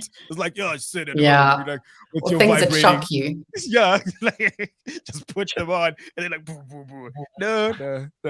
Buy your slim. Always in those ads, they always had like some extremely fat person, and then they put on the waist belt, and the thing goes bzzz on their tummy for like an hour. And then they change color. And then suddenly it's like a young black dude who's like ripped, but when they showed him as fat, it was an old white woman. You know, you're like, how the hell did? Wow. Remember that we used to, the way we would measure whether these photographs were real or not is if they were simply holding a newspaper. I mean, they didn't see Photoshop and AI coming, did they? No, it's what do they call them? Before and after, right? Yeah. Yeah. And the before picture is like, someone enormously fat, and then they show the after picture. It doesn't even, this person, the other one, it doesn't even, the one is completely unrelated to the other. It's got like no teeth. And then they always have like the big jeans, and they're like, look how much weight I lost. Yeah. They always stretch those jeans. It's like, oh my God. People felt that. We bought it, hook, line, and sinker. We were calling that number. That's right. Someone here has found something. This is interesting. If you want a limitless drug, try South Africa's expanded brain. You'll thank me by midday after the first dose you take. There's parallel parking trying to sell us dangerous drugs. Parallel parking selling us a blood cleanser now. Oh my God. Yes. Yeah, is this a pyramid scheme? What's going on? Get like, in on the ground. Like Mash's blood cleansers. Do you remember that nonsense? Yeah, wow. Cleanse your blood. Yeah, guys. Yeah, there's a rabbit hole down there. Oh, there's a rabbit hole. Yeah, Leigh-Ann, have you ever taken any? Have you ever got into these fads? And you did. Yeah, the way you said it so fast. My mom introduced me to dieting at about age 10, 11. That's when we started going to weigh less. Now, when I say that, I mean, I weighed about 48 kilograms when I got married. Jesus, tiny. Um, Could lift yeah. Leigh-Ann up with one hand. Yeah. No, So my word would bench. I've come from the 80s era in terms of being brought up by my mom, who was obsessed with being skinny. So everything had to be flat, boobs, bum. Then there was nothing when it came to curves and the Kardashians. But yeah, I mean, I've done every single fad diet out there from those times, from waking up early to drink lemon juice and hot water, to flax seeds, to tablets. At one stage, there were these fat blocker tablets. They were all the craze. And talking about going to the loo, those would be interesting times, because it just, your body would just expel the fat from all your food. Wow. But yeah, no, I mean, I've done absolutely everything. I remember my one photograph, my before photograph for Wayless, and I was so skinny that my jeans were falling off of me. And that was my before photo. I still wanted to lose like 7 Ks or something. Did you go the opposite way and your before photo was after? Absolutely. Wow. What a No, disaster. but I mean, it's from growing up with all of these distorted ideas of food and health. Imagine if you could like get a pill that would make people smarter, but genuinely smarter. It would like raise their IQ. Oh man, our government would have to order all the supply and like just put it in the water. I look at these stories we've covered today with like Eskom, the post office, these guys in the Northwest who stole all that money. I'm like, we need some smart drugs in our water. I would say these guys would just put it in for free. They shouldn't even tell us. God, why you mean like fluoride in the water? You just put it in. Suddenly, South Africa starts to like work. Everything starts working. We're like, oh, what the hell happened? Everything's working. This is amazing. But we wouldn't notice though, because like we'd all like just be functioning on this high level, like. Yeah. So I went down. So now what was it? Expanded brain. So this is the first reviews. As a part-time student, this product does what it says: provided focus, clarity after a long day at the office. No, this is not real. They don't even have a list of ingredients containing lion's mane. Excuse me. Oh, that's mushroom. You know what? You keep your skepticism for yourself. I'm like Gareth, I said, I'm up for all the trials. It contains lion's mane. I thought you said it didn't. That's a I mushroom. thought you said it didn't have ingredients. No. I went down and look and I researched even more. It contains lion's. Oh, okay. You mean not lion's mane? Research. No. You just Google. So like, oh, it's a mushroom. Like you get into your laboratory and you like you did chemical analysis. Please get out of here. All right, here, I want to show you something fun. Like, you know, if you're poor in South Africa and you don't have a swimming pool this summer, right? A lot of our listeners may be going through financially tough times, and who knows? You maybe have to fill your pool in and plant grow grass carrots on top. in it. Whatever, grow carrots in there, but yeah, whatever. You can't have a pool anymore. Here's a solution for all of us. If you're looking to save money over December and you don't have a pool, don't feel bad, because we've got a solution. Check. This is 3 people. There's 2 fat old men and their daughter or whatever. I don't know who they are. And this is how they make summer work without a pool. Take a look. This is great. Stand on the side of the road, and then they beg that. They stand in a puddle and they ask the cars to go really close by, and then the cars spray them, and that is how they go down in the summer. Isn't that nice? Isn't that great? These people haven't evolved though to the level of Krugersdorp West, where I saw my very first bakkuzi right in front of me on the road. That's a great thing, huh? That is a great bakkuzi. You know what that is, Bakh'abantu? It's almost like your name. You see now, don't start a new name. I already have like a bunch of shit names on the comments. I don't need a new one. Bakkuzi. I'm gonna call you bakkuzi. No, stop. What is this, Leigh-Ann? Let me hazard a guess. This is something probably like from the West Rand or East Rand, and then like they probably have like a jacuzzi in like on the back of the pocky, yeah. No, you just line got it with a piece of plastic. Oh, you don't even install A thin anything. sheet of plastic, yeah, and you fill it with water with a hose pipe. Like with the hose And then pipe, and you you like, sit in that and drive around. I'd have a It's great chore. fun. You can have your drinks, Half your everything. bakkuzi, I mean, because of our roads, the condition of our roads with potholes and everything, half your bakkuzi falls out when you just like grind to a halt Yeah. at Winnie Mandela Drive. No, It wait. does- You don't have water to fill up your bakkuzi now. Like, these are the Oh. new problems. Good point. We don't have water because, they've run out of that too. And it's too expensive. Too expensive. All right. Parallel parking is trying very hard to sell smart drugs in the comments. Oh, wow. Okay. I saw transients bathing in Moore Road in a similar fashion the other day, says Slippery Pickle. Wow. Okay, so people have got to make a plan. I mean, let's face it, the dirty, oily water in the puddles on the road probably still cleaner than our rivers. Yep. Yeah. So maybe it's still cleaner than the head ups or the Yux guy.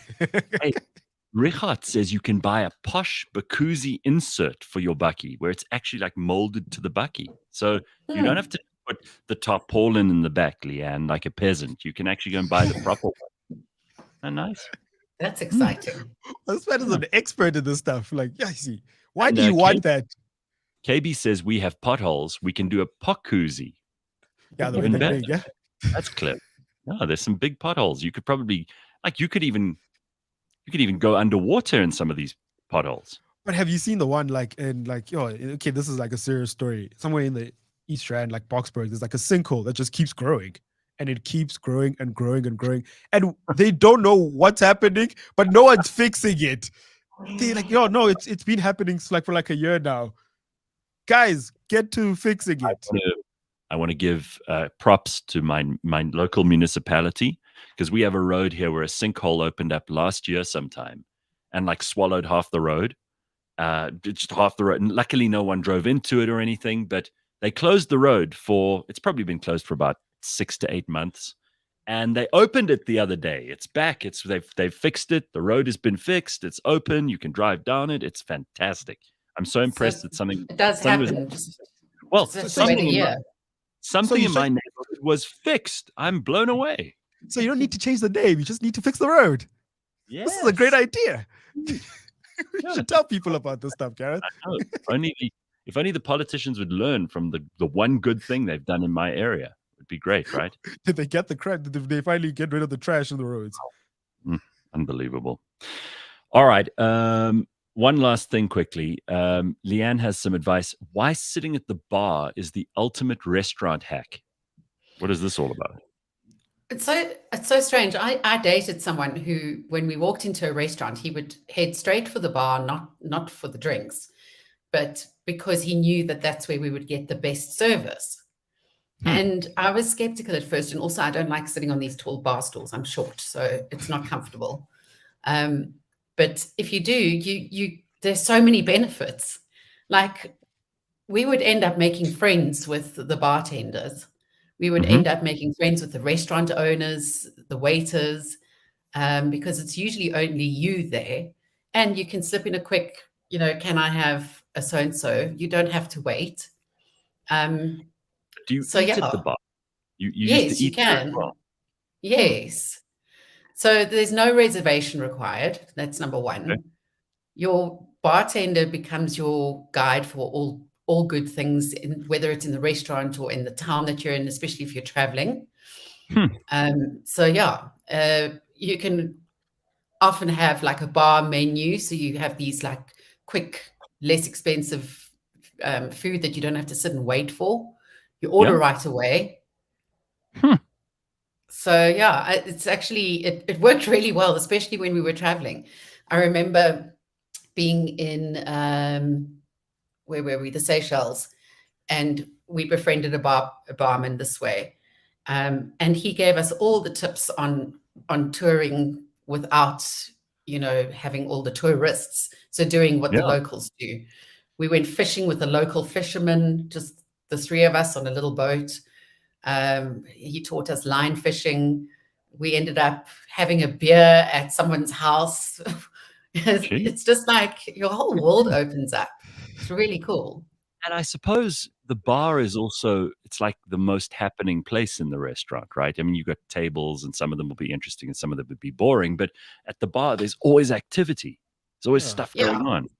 Oh, okay. And I just, when I read this, I thought, oh, maybe it's just you don't tip the barman. Like, I've never tipped the barman in my life. But you have to tip the waiter. So I always thought, oh, maybe that's why it's cheap. Huh. You don't tip the barman? Where do you tip the barman? Like, he's always busy giving people drinks. Barman. He's always giving people drinks. You should be, you cheapskate. Where? Okay, no. Okay, number one, I don't go to bars. I go to plays. And I'm going to a play very soon. Sophisticated. But watch Bakh'abantu. When is your play? When are you going to see this play?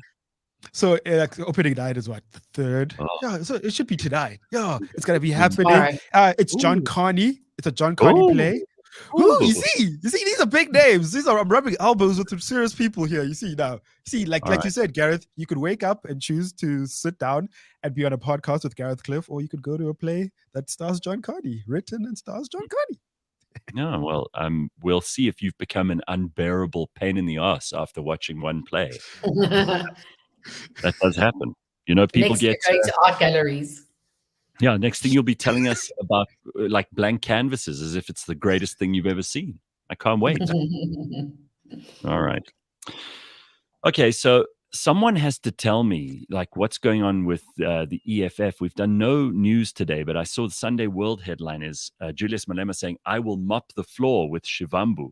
So there's some kind of fight going on in the EFF. Oh no, what a pity. What a pity we can't get to that. Ruined my day. It's all I'm going to be thinking about. I know. Pity we can't give you more detail because that's all we've got time for, I'm afraid. You'll have to just, we'll leave you on that cliffhanger for this morning. And that's all we've got time for today, everybody. Have an excellent and happy day, and we will see you tomorrow at 6 a.m. bright and early. Don't you go away. There's plenty of good stuff for you to listen to on cliffcentral.com, including the Auto Trader podcast up next.